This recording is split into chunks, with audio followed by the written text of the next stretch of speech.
মানে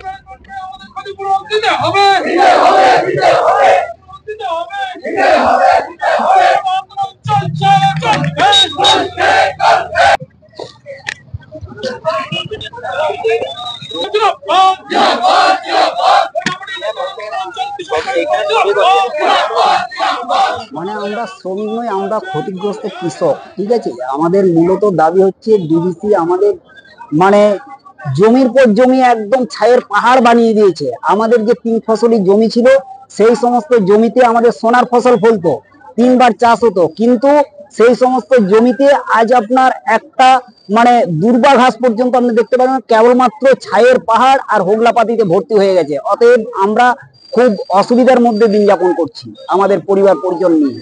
আমরা যদি আমাদের চাষ আবাদ না হয় তাহলে আমরা কি খাবো? বর্তমানে যে সকল আপনারা কৃষকরা ছিলেন তারা এখন বিভিন্ন পেশায়, কেউ দিনমজুরি করছে, কেউ রড সিমেন্ট বালির কাজ করছে, মানে বিভিন্ন মানে অসহায় অবস্থার মতন দিন কাটাচ্ছে তারা। মানে আপনি বললে বিশ্বাস করবেন না, তাদের মানে দুবেলা দুমুঠো অন্ন ঠিক মতো পাচ্ছে না তারা, কোন রকম একবার খাচ্ছে। এবারে ধরুন মানুষকে তো বাঁচতে হবে, কোন রকম দিন যাপন করছে, কিন্তু আমাদের ন্যায্য জমি, আমাদের নিজস্ব বাপ ঠাকুর দাদার জমি, পৈতৃক জমি, সেই সমস্ত জমিতে আমাদের যে ফসলটা হতো সেই ফসল আজ একদম জিরো, কোনো ফসল হয় না। এবং তার জন্য দায়ী একমাত্র ডিভিসি। আমরা বারবার ডিভিসির কাছে আবেদন করছি, বারবার ডিভিসি আমাদের কাছে কাগজ নিচ্ছে। এর আগে অনেকবার কাগজ নিচ্ছে, অলরেডি 2008 সাল থেকে ডিভিসির কাছে আমাদের অলরেডি সমস্ত কিন্তু ডকুমেন্টস আছে, কিন্তু সেই ডকুমেন্টস ডিভিসি অস্বীকার করছে, বারবার অস্বীকার করছে, বারবার বলছে না এই হবে না সেই হবে না, আমাদের সাথে কোনো কথাই বলতে রাজি হচ্ছে না। ক্ষতিপূরণ 2021 সালের আগে পেয়েছিলেন না? হ্যাঁ, 2021 সালের আগে ক্ষতিপূরণ পেয়েছি। ঠিক আছে, 2021 সাল পর্যন্ত আমরা মানে কিছু পেয়েছি, আর কিছু জমিকে এমন করে দিয়েছে মানে আমাদের সত্যিকার জমিটা ক্ষতিগ্রস্ত হয়েছে, কিন্তু ডিভিসি 25%, 20%, 10% পয়সা দিয়েছে। এটা হয়? আমার সমস্ত 1 বিঘা ধরুন জায়গা নষ্ট। 2021 সালের পর থেকে টোটালি বন্ধ, এবং 2021 সাল পর্যন্ত অনেক কৃষক পায়নি।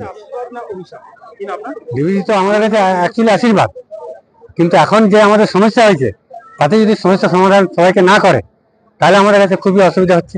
অনেক ফ্যামিলি খুব অসুবিধা হচ্ছে, ফ্যামিলি না খেয়ে মারা যাচ্ছে, এমন অবস্থা চলছে আমাদের এখানে। আমাদের 2021-22 সাল থেকে বাকি রয়েছে, এখনো সেই বকেয়া 594 জনের বাকি আছে টাকা, সেই টাকা এখনো দিতে পারেনি। ওনারা বলছেন এই দিয়ে দেবো, এই দিয়ে দেবো, এই করে টাল বাহানা চলছে।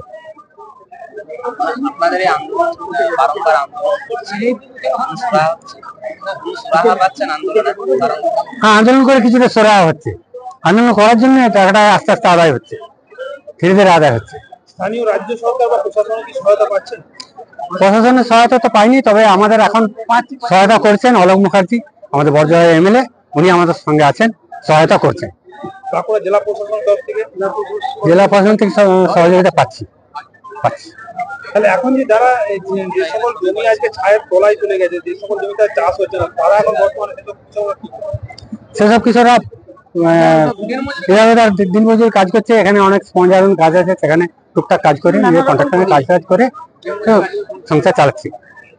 আজকের কর্মসূচি বিষয়বস্তু আপনার জানবো। আজকে যে বিক্ষোভ গেটের সামনে বিক্ষোভ করছেন, এখনো পর্যন্ত তেমন কোনো উদ্বোধন কর্তৃপক্ষ আপনার সঙ্গে আলাপ আলোচনা না। আজকে উনি বলছেন যে 5 জন এলাও করবো, 5 জন গিয়ে মিটিং এ বসুন, মিটিং কথাবার্তা হবে, তারপর বোঝা যাবে কি করছেন। গেট কি পুরোপুরি বন্ধ করে দিয়েছেন না যাতায়াত? না, কর্মীদের যাতায়াত চলছে, আমাদের কমিটির থেকে 5 জনকে যাওয়ার